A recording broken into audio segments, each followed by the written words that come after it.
मेरी एक पंचलाइन है, अपने लिए भी और सभी के लिए। विषम परिस्थितियों में अपने आप को सक्षम बनाओ। विषम परिस्थितियों में सक्षम बनाओगे ना, ज़्यादा सक्सेसफुल हो। लिमिटेशंस एंड कॉन्स्टेंट्स में अपनी ज़िंदगी को डालो। लिमिटेशन एंड कॉन्स्टेंट्स आपको आपके ब्रेन को इनोवेट करना सिखाएगा, क्रिएटिव थिंकिंग की तरफ ले जाएगा, लैटरल थिंकिंग की तरफ ले जाएगा। तो अपने जीवन में लिमिटेशंस डालना सीखो, रेस्ट्रिक्शंस डालना सीखो। हम क्या, हर चीज़ अवेलेबल है हमारे लिए।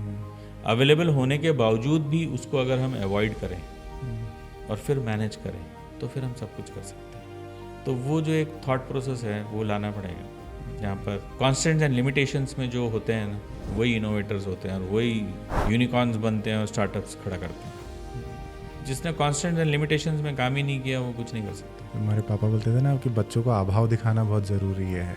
हमें खुद ही अभाव ले लेना चाहिए ना। मैं पेरेंट्स से क्यों ले रहा हूँ पॉकेट मनी? मैं बच्चों को ट्यूशन पढ़ा के भी पॉकेट मनी जनरेट कर सकता हूँ। मैं स्विगी डिलीवरी करके भी जनरेट कर सकता हूँ। परसों मैंने ओला बुक करी थी तो मुझे जो बच्चा लेने आया था वो चार्टर्ड अकाउंटेंट था और बोले सर फ्री टाइम रहता है तो मैं अपनी गाड़ी ओला में चला देता हूँ। तो ही जनरेटिंग सम अमाउंट। वो चार्टर्ड अकाउंटेंसी पढ़ रहा है अभी, but he generating his own amount. उसके घर में कार खड़ी, बोले सर घर में कार फोकट खड़ी रहती है तो कभी शाम को मैं 2-3 घंटे फ्री रहता हूँ तो मेरा पैशन है, गाड़ी चलाना मेरा पैशन है। तो converting your passion into money, यानी 2 घंटे टीवी देखे बैठ के, घर में गाड़ी फ्री खड़ी हुई है, मैं फ्री खड़ा हूँ, मेरे को पैशन है ड्राइविंग करने का, तो ओला के 4 राउंड डाल के अगर मैं 1000 रुपये निकाल रहा हूँ तो अच्छा ही है ना। कम से कम पापा से तो पॉकेट मनी नहीं ले रहा हूँ। और उसमें फिर आप जैसे लोग मिल जाएंगे तो और स्किल डेवलप होना है कहीं ना कहीं। फ्री में इतना ज्ञान अगर मैं इंजीनियरिंग पढ़ रहा हूँ या MBA पढ़ रहा हूँ तो मैं घर से पैसे क्यों मंगा रहा हूँ? अगर मैं किसी बच्चे को 1st क्लास से 7th क्लास के बच्चे को किसी को ट्यूशन पढ़ाता हूँ 1 घंटे तो मेरे को 3000 रुपये एक बेसिक अमाउंट मिलता है इंदौर में जो रेट चल रहा है।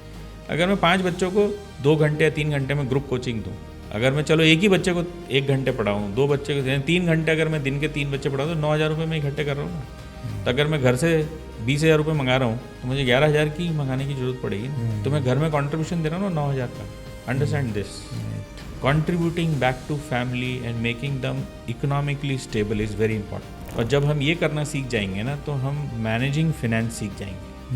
और ज़िंदगी का सार है मैनेजिंग फिनेंस, क्योंकि पूरी जो धुरी है वो मुद्रा के पीछे ही घूम रही है तो माया तो उसको कंट्रोल करना बहुत ज़रूरी है, वो हमें आता नहीं। ये एक बेसिक स्किल है मैनेजिंग फिनेंस।